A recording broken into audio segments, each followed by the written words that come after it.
तो जो गौकर्ण महाराज थे, उन्होंने जो बैठे हुए लोग थे, उन्होंने कहा महाराज कथा तो सबने सुनी, लेकिन ये कौन है जो इनको ले गए, बाकी हम रह गए।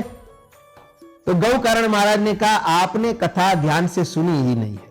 कथा सुनना एक कला है और फिर ध्यान से सुनना एक कला है। संत मधुसूदन बापू कहते हैं कि कथा कभी भी कान से नहीं सुनी जाती, कथा ध्यान से सुनी जाती। तो अब उन्होंने कहा कि नहीं महाराज आप फिर कथा करें। ऐसे फिर सप्ताह कथा गौकर्ण महाराज ने की। फिर कुछ विमान आए, फिर कुछ लोगों को बोला आप आ जाओ, आप आ जाओ, आप आ जाओ, फिर वो चले गए। फिर तीसरी बार कथा हो। ऐसे करके उन्होंने 3 बार कथा की, जिसमें सारे लोग वहां मोक्ष को प्राप्त हुए। तो भागवत कथा वो है कि आप जितना इसको ध्यान से सुनते हैं, अपने जीवन में उतारते हैं। और भागवत बहुत सरल है, भागवत से आपको प्रेम हो जाता। अभी देखिए ना कि तो भगवान ने कहा जब मेरी तरफ आओगे तो मैं तुम्हारी तरफ आता हूं। हाँ, योगक्षम वाम्यम, मैं तुम्हारी सारी जिम्मेदारी उठाऊंगा, ऐसा भगवान ने कहा। तो देखो कितना कितना कॉमन सी बात है कि हम जब फेसबुक को ओपन करते हैं, हमारी कोई जान पहचान नहीं होती और हमारे पास रिक्वेस्ट आती है किसी गर्ल्स की रिक्वेस्ट आती है, हम उसको यस करते हैं। आप देखिए कि वहां पे प्रेम भी हो जाता है और वहां पे हम आगे भी बढ़ने लगते हैं। और उस प्रेम होने के बाद भी हमने उनको कभी देखा नहीं होता। उसमें डिमांड्स होती हैं कि आप अपनी पिक्चर सेंड करो, या वॉइस मैसेज सेंड करो, या फैमिली के साथ पिक्चर सेंड करो, ये सारी डिमांड्स होती है। तो क्योंकि हम उनको जानते ही नहीं है, हमने देखा ही नहीं है, लेकिन फिर भी सिर्फ उस एक रिक्वेस्ट से हमारा जो संबंध उनके साथ बनता है, ना जान ना पहचान, ना कभी देखा ना बात की, बस उस वक्त बात करने से आप कभी अपने जीवन में झांकना कि आप में क्या चेंज आता है। आप उस व्यक्ति को अपने घर की हर वो बात बता देते हो जो ना बताने वाली। सारा प्राइवेट डिस्कशन उसके साथ होता है कि आपके घर में क्या हो रहा है, कौन आपके साथ कैसे रहता है, आपकी भाभी कैसे रहती है, आपके भाई कैसे रहते हैं, ये सब कुछ आप उस व्यक्ति को बता देते हो। सिर्फ ये क्या होता है कि आपने उसको ध्यान दिया। जब आपने उसके ऊपर कॉन्सेंट्रेट किया तो वो उसके संबंध इतना घनिष्ठ हो जाता है कि आप उसके साथ सारा डिस्कशन कर सकते हो। यही बस कथा है हमारी भागवत की। जब आप भागवत को सुनोगे और उसके ऊपर ध्यान करोगे, उसको ध्यान से सुनोगे, तो आपको पता चलेगा कि कृष्ण सुनता भी है, कृष्ण बोलता भी है, और कृष्ण जो बोलता है वो करता भी है। ऐसे कई हमारे ग्रंथों में कथा है कि जिन्होंने भागवत का अध्ययन किया, भगवान का सानिध्य उनको प्राप्त होता है। तो भक्ति का जो बेसिक अर्थ है वो भगवान से प्रेम करना है। तो आप देखो, अच्छा कई लव मैरिज होता, तो ये जो ट्रेंड जो चल रहा है, मैं आपको उससे समझाऊं कि कई बार ऐसा होता है कि लव मैरिज होता है, उसमें पहले से प्रेम होता, ऐसा ही उसमें पहले से प्रेम होता है। और कई बार ऐसा होता है कि अरेंज मैरिज होता है। अरेंज मैरिज में क्या होता है कि घर वाले आपका संबंध करते हैं, घर वाले आपको लाकर वो लड़की दे देते हैं, और जब दे देते हैं, जब आप उसके साथ रहने लग जाते हो तो उसके लिए इतना प्रेम आपके अंदर प्रकट हो जाता है कि आप उसके लिए सब कुछ करने लग जाते हो, उसके लिए टाइम देने लग जाते हो, और उससे प्रेम करने लग जाते हो, उसके लिए रोने लग जाते हो। तो वो तो कभी आपसे मिला ही नहीं था, वो तो आपके साथ जोड़ दिया गया। इसीलिए आपको ग्रंथों से प्रेम नहीं है, कोई बात नहीं, आपको भागवत से प्रेम नहीं है, कोई बात नहीं, आपको भगवान से प्रेम नहीं है, कोई बात नहीं, नो इशू, कुछ नहीं होता। आप खाली जुड़ जाओ एक बार, और जब एक बार जुड़ जाओगे आपको आहिस्ता आहिस्ता आहिस्ता आहिस्ता एक छोटे काम से बड़े काम की तरफ चले जाते हैं। आजकल एक नॉर्मल लड़के जो हमारे राइडर्स हैं, जो बाइकों पे घूमते हैं, कभी बालों को खड़ा करेंगे, कभी कैसा डिजाइन करेंगे, कभी कैसा फैशन करेंगे, उस एक बच्चे को आप 2 लाख 3 लाख खर्च करके शादी के बंधन में बांध दो। देखो, सिर्फ आपने उसको उसमें बांध दिया, बाकी आपने उससे काम नहीं छुड़वाया। जब आपने उसके साथ बांध दिया, उसने अपने पुराने काम बंद कर दिए, उसने अपनी आवारागर्दी बंद कर दी, उसने जो पर स्त्री संग था अपना वो खत्म कर दिया। ये अक्कल आती रहेगी, आते आते उसने अपनी पत्नी के लिए नौकरी करना शुरू कर दी, जिम्मेदार बन गया, बच्चे कैसे उत्पन्न करने ये पता चल गया, कितने उत्पन्न करने हैं ये पता चल गया। ये छोटा दिमाग नहीं होता, ये बड़ा दिमाग है। गृहस्थी चलाना, गृहस्थी में जाना ही रहना ही बहुत बड़ी बात है। आपने तो सिर्फ संबंध जोड़ा, उसने कितने काम कर दिए अपने दिमाग से। उस बच्चे के पास इतना दिमाग नहीं था। हमारे यहां तो लोग कहते हैं कि शराब पीता है तो शादी कर दो ठीक हो जाएगा। हमारे यहां तो दांव खेले जाते हैं। तो देखो आपने उसको जोड़ा और उसने कितने बड़े बड़े काम किए।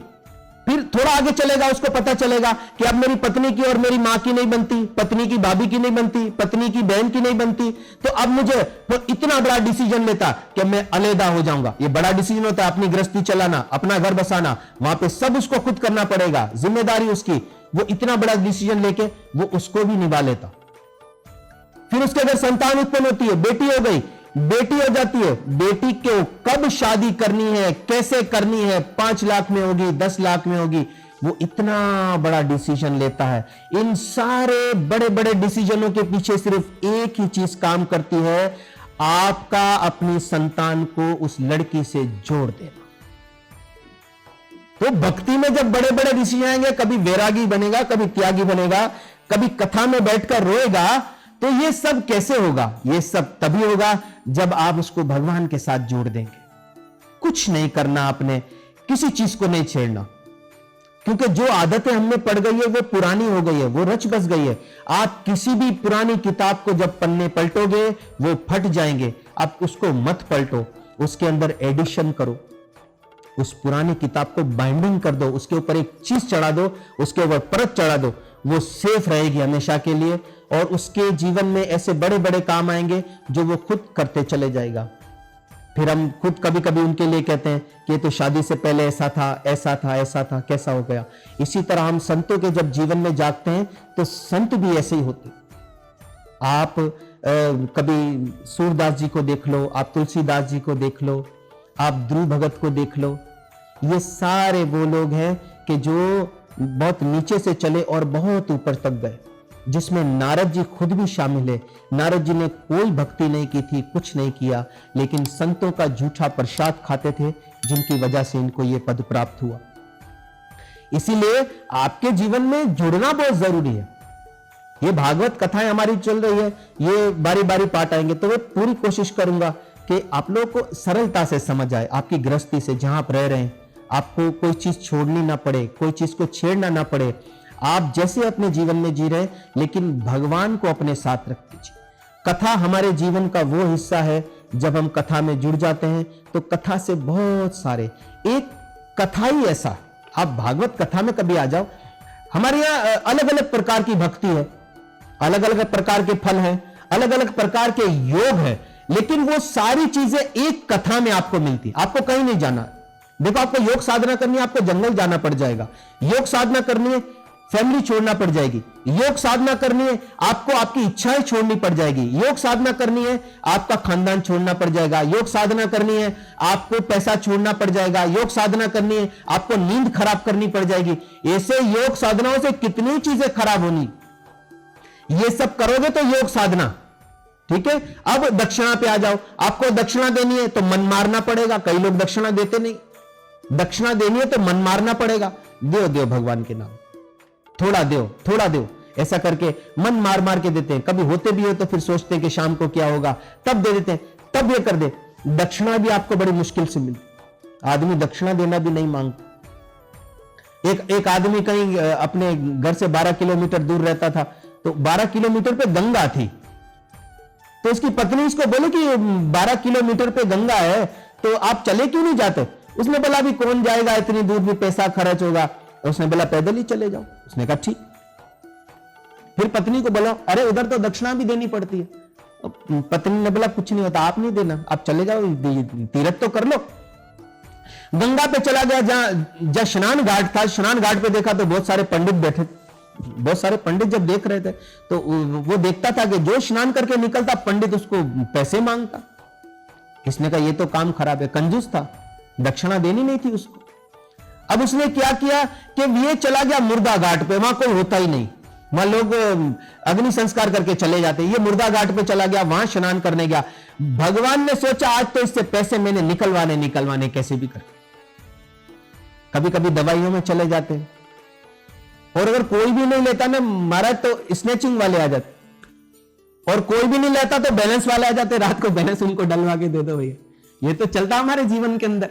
अब जब वो मुर्दा घाट पे गया और उसने पूरा जब पानी में गया और भगवान उधर एक ब्राह्मण का स्वरूप बना के खड़े हो गए, भगवान बाहर निकले तो भगवान ने कहा जय हो यजमान की। अब ये यजमान था, ये डरा, इसने बोला ये क्या हो गया। उसने बोला तुम यहां क्या कर रहे हो। तो बोला जब वहां पे तो बहुत सारे ब्राह्मण हैं, तो यहाँ पे कभी कभी कोई आता है तो महाराज जब यहाँ कोई आता है तो 1 साल का राशन दे जाता है। महाराज बोले 1 साल का मित्र को 1 टाइम का खाना नहीं दूंगा, तो तुम यहाँ क्या कर रहे हो। उसने बोला कोई बात नहीं, जब आपके पास नहीं है जब आऊं तब दे दे। तो उस आदमी ने सोचा कि चलो टालना अच्छा है, अभी टाल दो इसको फिर देखेंगे। तो उसने बोला कि मैं आपको टाइम दे सकता हूं समय, आप जब चाहें तब दे दें। तो उसने कहा ठीक है चलो फिर घर आके ले जाना। उसने कहा ठीक है। अब यहां से ये बात खत्म हो गई। अब ये घर चला गया। 1 हफ्ते बाद ब्राह्मण इसके घर पहुंच गया। ब्राह्मण ने जाके बाहर लगा आवाज लगाई, ओम जी भिक्षान दई। जैसे ही आवाज लगाई तो पत्नी बाहर आई। अंदर से पति ने बोला देख तो कौन बाहर आवाज लगा रहा। तो उसने देखा तो एक ब्राह्मण था। अंदर जाके बोला कि ब्राह्मण कह रहा है कि आप किसी को कुछ कह आए थे दान के लिए। महाराज ने बोला ओ ये तो घर पहुंच गया। महाराज ने बोला जाओ जाओ उसको बोलो बहुत बीमार है। पत्नी ने जाकर बाहर बोला वो तो बहुत बीमार है। तो ब्राह्मण ने बोला कि कोई बात नहीं, यजमान बीमार हो और मैं कैसे चला जाऊं, मैं यहीं पे बैठूंगा उनकी जब तक उनकी तबीयत ठीक ना हो। तो भगवान वहीं पे बैठ गए, ब्राह्मण के स्वरूप में थे। पत्नी ने अंदर जाके उसको कहा दंपति को कि भाई वो तो बाहर बैठ गया। पति ने 5 मिनट बाद मैसेज भेजा, बोला जाओ मर गया। पत्नी बाहर आकर बोले जी वो तो मर गए।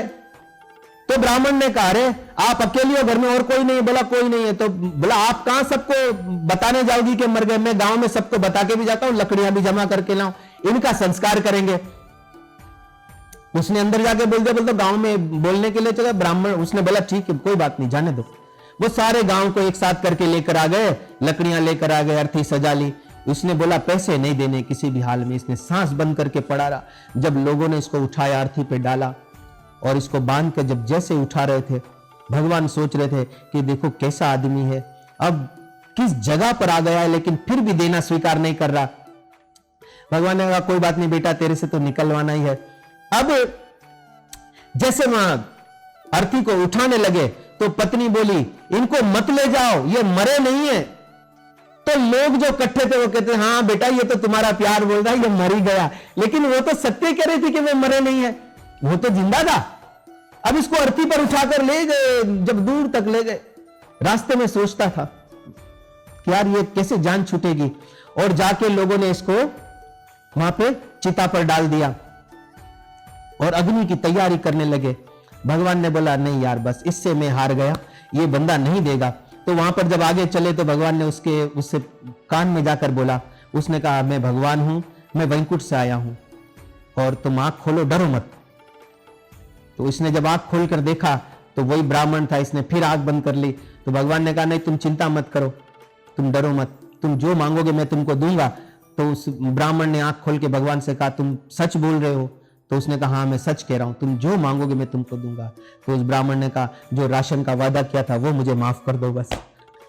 तो आपके जीवन में देखो आप दक्षिणा भी नहीं दे सकते, फिर कर्म आपके धर्म के संयोग में नहीं होते, धर्म की फेवर में नहीं होते। फिर आप कहीं कथाओं में बैठते हो, आप कथाओं में भी आपका ध्यान नहीं लगता। और कोई भी चीज आप धर्म के साथ जोड़ नहीं सकते। एक कथा ऐसी है, आप कथा में आओगे, कथा में बैठोगे तो भगवान का सानिध्य प्राप्त होगा। तत्र गायत्री मद्भक्त ततत अष्टामी नारदा। आप वहां बैठते हो, भगवान ने कहा मैं वहीं जाकर बैठ जाता हूं जहां मेरी कथाओं का वर्णन होता। तो आप बैठे हो, आपको भगवान का सानिध्य प्राप्त हुआ। किसके साथ बैठना मिला? हम बड़े बड़े एसपी डीएसपी बड़े बड़े लोगों के साथ बैठते हैं तो वो और पिक्चरें क्लिक करवाते हैं कि हमारी इनके साथ जान पहचान है, या मैं इनसे मिला या इनके साथ बैठा। तो ऐसा भगवान का सानिध्य प्राप्त होता है। हरि की कथा हुई जब जहां, गंगा हु चली आई तहां, सर्वे तीर्थ को बासा तहां, सुर हरि कथा हुई जब जहां। तो जहां पे हरि कथा होती है सारे तीर्थ वहां के बैठते, आपको तीर्थों का सानिध्य प्राप्त हुआ। आप 2 लाख दे के तीर्थों में जाते हो, तीर्थ कथा में आते हैं, आपका पैसा बच गया, तीर्थों का सानिध्य प्राप्त हुआ। जिनको तीर्थों का और भगवान का सानिध्य प्राप्त हो वो वैसे ही शुद्ध हो जाता है, उसके कर्म शुद्ध हो जाते हैं। फिर आप उस कथा में बैठे हो, ये आपका कर्म है। भगवान ने कहा कि शुद्ध कर्म करो, तो वो आपका शुद्ध कर्म है, आप कथा में बैठे हो। उसके बाद जब आप कथा में बैठे हो, कथा को ध्यान से सुन रहे हो, तो आपको ध्यान योग का फल मिलता है। जो जंगलों में जाते हैं सब कुछ छोड़ के, ये सब आपके पास है। कथा में आपको ध्यान योग का फल प्राप्त होता है। उसके बाद आप जो सुन रहे हो, आपको ज्ञान प्राप्त होता है, तो आपको ज्ञान योग का फल मिलता है।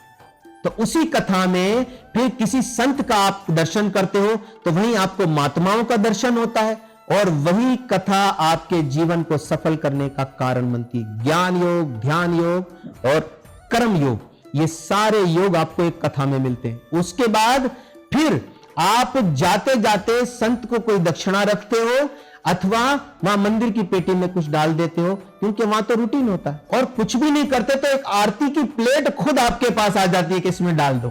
तो आप जब इसमें दक्षिणा डालते हो तो आपको दान योग का फल भी मिलता है। तो सारा कुछ एक कथा में ही मिलता है। तो आप लोग कोशिश करें कि ये जो ज्ञान वर्षा, जो इतना बड़ा हमारे जीवन पे इन्होंने भी उपकार किया, ज्ञान वर्षा वालों ने, कि हम वहां तक आप तक नहीं पहुंच सकते थे। तो आप लोग इनसे जुड़ जाओगे तो आपको ये भागवत कथा सारी सुनने को प्राप्त होगी। और मैं बहुत बहुत धन्यवाद देता हूँ ज्ञान वर्षा का भी, और आप लोगों को भी आशा भी रखता हूँ आप लोगों से कि आप लोग इस कथा को श्रवण करेंगे। और ये बारी बारी ये पाठ चलते रहते हैं। ये भागवत का आज पहला अध्याय भी नहीं था और सकंद भी पहला नहीं था, वो हमने स्टार्ट लिया नहीं। अभी तो भागवत की महिमा चल रही। पहले भागवत ग्रंथ की महिमा थी, और उसके बाद भागवत क्या कर सकता है जिसने धुंधुकारी की मोक्ष किया।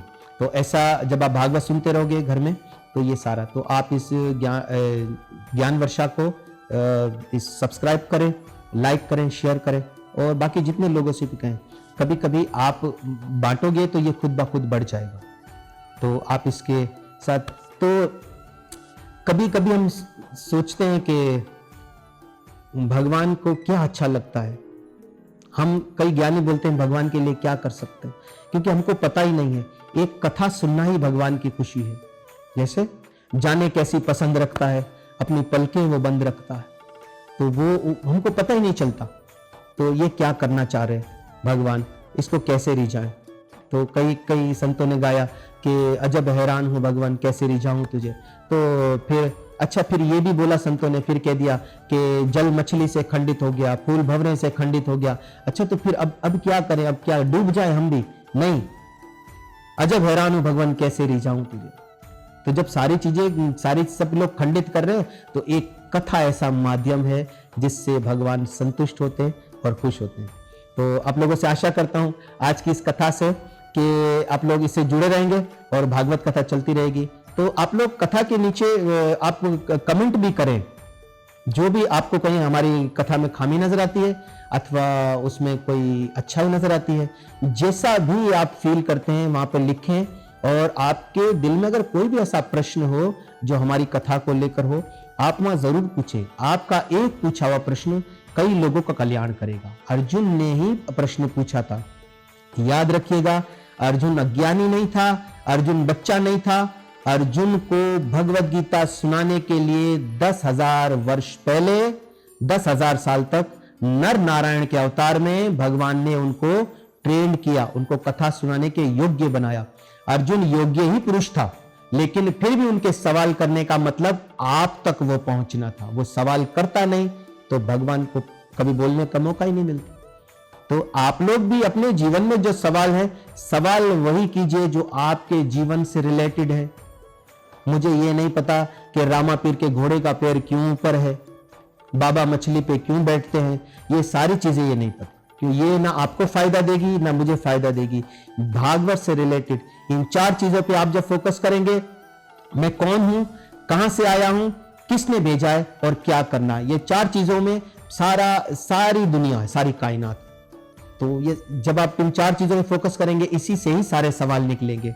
आप अपने लिए पूछिए, अपने धर्म के लिए पूछिए, धर्म के कर्म के लिए पूछिए, धर्मिष्ठ बनने के लिए पूछिए, धर्म को कल्याण कार्य में कैसे चलाएं ये पूछिए। आपके पास साधन है, पैसा है, जगह है, अथवा कोई भी ऐसा साधन है जो आप धर्म के लिए इस्तेमाल कर सकते हैं, तो आप वो पूछिए कि महाराज हम यहाँ कैसे, तो वो आप अपने कमेंट में लिख के कर सकते हैं। तो मैं आशा करता हूं आज की कथा से कि आप लोगों को जरूर कुछ ना कुछ समझ आया होगा। जो भी समझ आया हो मुझे लिख के, मेरी कथा के नीचे वहां पे लिख के कमेंट करें और इस चैनल को सब्सक्राइब करें, ज्ञान वर्षा को। और ज्ञान वर्षा वाले वैसे ही प्यार करने वाले लोग हैं, प्यार करने वाली टीम है, तो आप कभी इनके साथ बैठे नहीं है। आपको जितना भी भगवान का प्रेम प्राप्त होगा ना, वो इन्हीं से फिल्टर होकर होगा, क्योंकि यही लोग यहाँ पे लाके आप तक पहुंचाने का माध्यम बनते हैं। बोल वृंदावन बिहारी लाल की जय श्री कृष्ण।